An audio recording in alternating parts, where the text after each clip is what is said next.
The Story of the Treasure Seekers by E. Nesbit. Chapter 14. The Divining Rod. You have no idea how uncomfortable the house was on the day we sought for gold with the divining rod. It was like spring cleaning in the winter time. All the carpets were up because Father had told Eliza to make the place decent, as there was a gentleman coming to dinner the next day. So she got in a charwoman, and they slopped water about and left brooms and brushes on the stairs for people to tumble over. H.O. got a big bump on his head in that way, and when he said it was too bad, Eliza said he should keep in the nursery then and not be where he'd no business. We bandaged his head with a towel, and then he stopped crying and played at being England's wounded hero dying in the cockpit, while every man was doing his duty as the hero had told them to. And Alice was Hardy, and I was the doctor, and the others were the crew. Playing at Hardy made us think of our own dear robber, and we wished he was there, and wondered if we should ever see him any more. We were rather astonished at Father's having anyone to dinner, because now he never seems to think of anything but business. Before Mother died, people often came to dinner, and Father's business did not take up so much of his time, and was not the bother it is now. And we used to see who could go the furthest down in our nightgowns and get nice things to eat without being seen, out of the dishes as they came out of the dining room. Eliza can't cook very nice things. She told Father she was a good plain cook, but he says it was a fancy portrait. We stayed in the nursery till the charwoman came in and told us to be off. She was going to make one job of it and have our carpet up as well as all the others. Now the man was here to beat them. It came up and it was very dusty, and under it we found my threepenny bit that I had lost ages ago, which shows what Eliza is. H.O. had got tired of being the wounded hero, and Dickie was so tired of doing nothing that Dora said she knew he'd begin to tease Noel in a minute. Then, of course, Dickie said he wasn't going to tease anybody. He was going out to the heath. He said he'd heard that nagging women drove a man from his home, and now he found it was quite true. Oswald always tries to be a peacemaker, so he told Dickie to shut up and not make an ass of himself, and Alice said, well, Dora began, and Dora tossed her chin up and said it wasn't any business of Oswald's anyways, and no one asked Alice's opinion. So we all felt very uncomfortable till Noel said, don't let's quarrel about nothing. You know, let dogs delight, and I made up another piece while you were talking. Quarreling is an evil thing. It fills with gall life's cup, for when once you begin, it takes such a long time to make it up. We all laughed then and stopped jawing at each other. Noel is very funny with his poetry, but that piece happened to come out quite true. You begin to quarrel and then you can't stop, often long before the others are ready to cry and make it up. I see how silly it is, and I want to laugh, but it doesn't do to say so, for it only makes the others crosser than they were before. I wonder why that is. Alice said Noel ought to be a poet laureate, and she actually went out in the cold and got some laurel leaves, the spotted kind, out of the garden, and Dora made a crown, and we put it on him. He was quite pleased. But the leaves made a mess, and Eliza said, don't. I believe that's a word grown-ups use more than any other. Then suddenly Alice thought of that old idea of hers for finding treasure. She said, do let's try the divining rod. So Oswald said, "Fair priestess, we do greatly desire to find gold beneath our land. Therefore we pray thee practice with the divining rod and tell us where we can find it."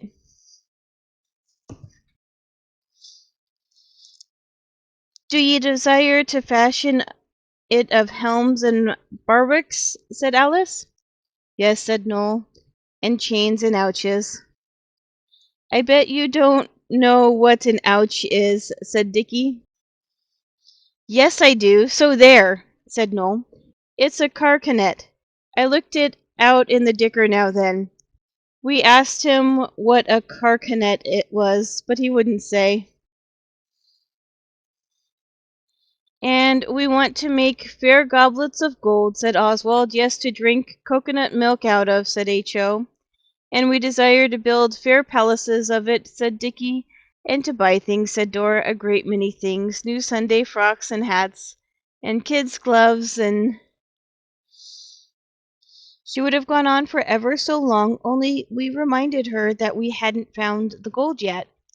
By this Alice had put on the nursery tablecloth, which is green, and tied the old blue and yellow antimacassar over her head, and said, "If your intentions are correct, fear nothing and follow me." And she went down into the hall. We followed, chanting, "Heroes!"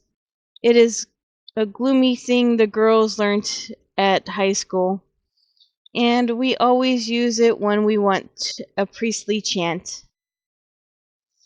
Alice stopped short by the hat stand and held up her hands as well as she could for the tablecloth, and said, "Now, great altar of the golden idol, yield me the divining rod, that we may use it for the good of the suffering people." The umbrella stand was the altar of the golden idol, and it yielded her the old school umbrella. She carried it between her palms. "Now," she said, "I shall sing the magic chant. You mustn't say anything, but just follow wherever I go. Like follow my leader, you know. And when there is gold underneath, the magic rod will twist in the hand of the priestess like a live, living thing that seeks to be free. Then you will dig, and the golden treasure will be revealed. H.O., if you make that clatter with your boots, they'll come and tell us not to. Now come on, all of you." So she went upstairs and down, and into every room we followed her on tiptoe, and Alice sang as she went. What she sang was not out of a book. Noel made it up while she was dressing up for the priestess. "Ashen rod cold, that here I hold, teach me where to find the gold." When we came to where Eliza was, she said, "Get along with you." But Dora said it was only a game, and we wouldn't touch anything, and our boots were quite clean. And Eliza might as well let us, so she did. It was all right for the priestess, but it was a little dull for the rest of us because she wouldn't let us sing too. So we said we'd had enough of it, and if she couldn't find the gold, we'd leave off and play something else. The priestess said, "All right, wait a minute," and went on singing. Then we all followed her back into the nursery, where the carpet was up and the boards smelt of soft soap. Then she said, "It moves, it moves," once more the choral hymn. So we sang "Heroes" again, and in the middle of the umbrella dropped from her hands.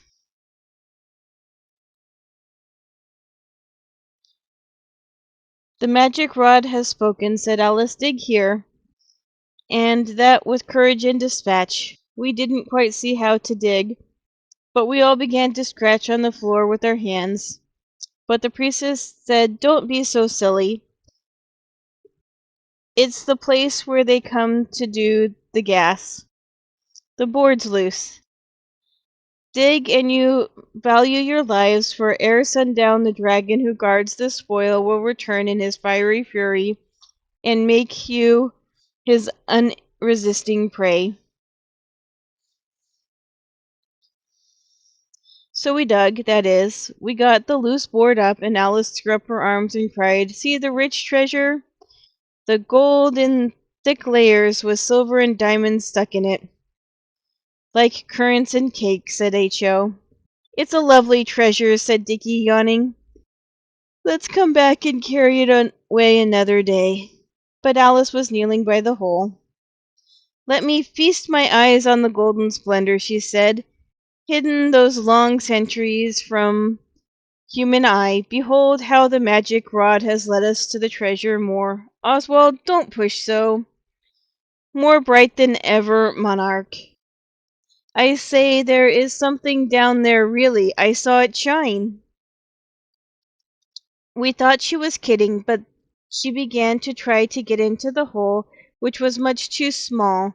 We saw she meant it. "Let's have a squint," and I looked, but I couldn't see anything even when I lay down on my stomach.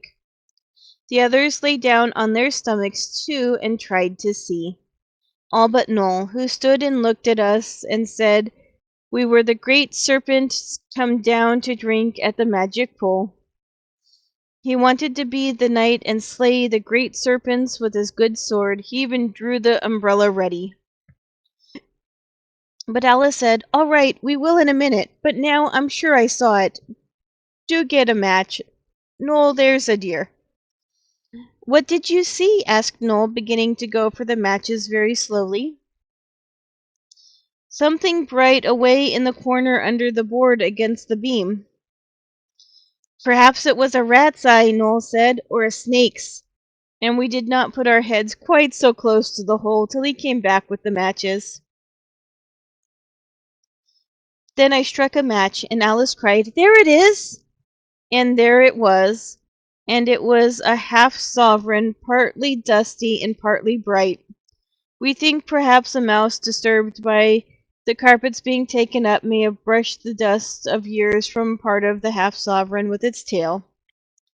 We can't imagine how it came there, only Dora thinks she remembers once H.O. was very little, Mother gave him some money to hold, and he dropped it, and it rolled all over the floor. So we think perhaps this was part of it. We were very glad H.O. wanted to go out at once and buy a mask he had seen for 4 pence.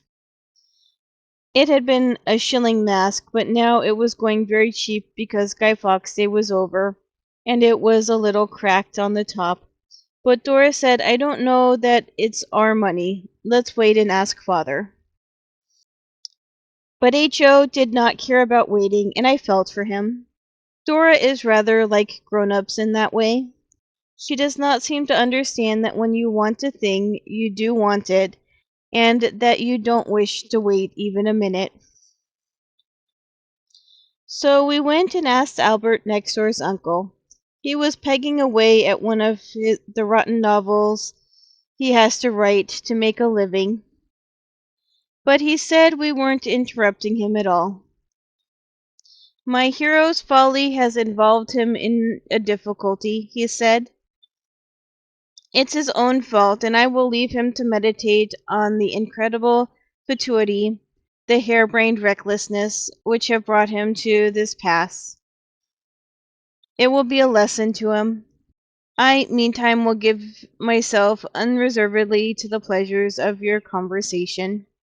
That's one thing I like about Albert's uncle, for he always talks like a book, and yet you can always understand what he means. I think he is more like us inside of his mind than most grown-up people are. He can pretend beautifully. I never met anyone else so good at it, except our robber. And we began it with him, but it was Albert's uncle who first taught us how to make people talk, like books when you're playing things. And he made us learn to tell a story straight from the beginning, not starting in the middle like most people do. So now Oswald remembered what he had been told, and he generally does, and began at the beginning. But when he came to where Alice said She was the priestess. Albert's uncle said, "Let the priestess herself set forth the tale in fitting speech." So Alice said, "O high priestess of the great idol, the humblest of thy slaves took the school umbrella for a divining rod and sang the song of inver what's its name? Invocation, perhaps," said Albert's uncle. "Yes, and then I went about, and the others got tired, so the divining rod fell on a certain spot, and I said, 'Dig,' and we dug. It was where the loose board is for the gas man. And then there really and truly was a half sovereign lying under the boards. And here it is." Albert's uncle took it and looked at it. "The great high priest will bite it to see if it's good," he said, and he did. "I congratulate you," he went on. "You are indeed amongst those favored by the immortals. First you find half-crowns in the garden, and now this. The high priest advises you to tell your father and ask if you may keep it. My hero has now become penitent but impatient. I must pull him out of this scrape. Ye have my leave to depart." Of course we know from Kipling that that means you'd better bunk and be sharp about it. So we came away.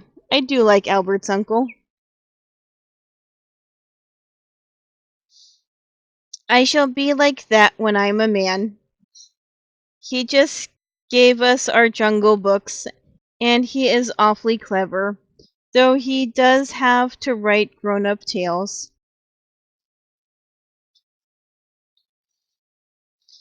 We told father about it that night, and he was very kind. He said we might certainly have the half sovereign, and he hoped we should enjoy ourselves with the treasure trove.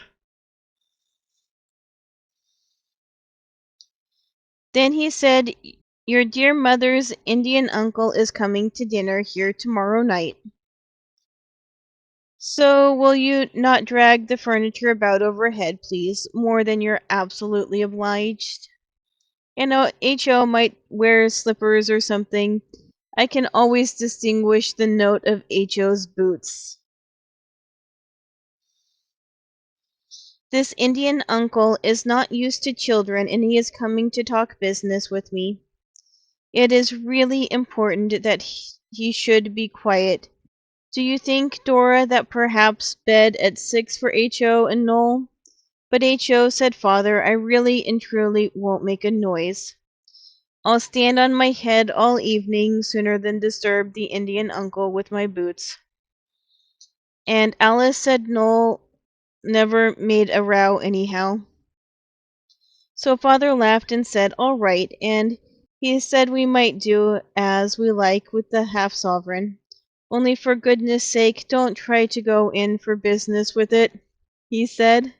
It's always a mistake to go into business with insufficient capital.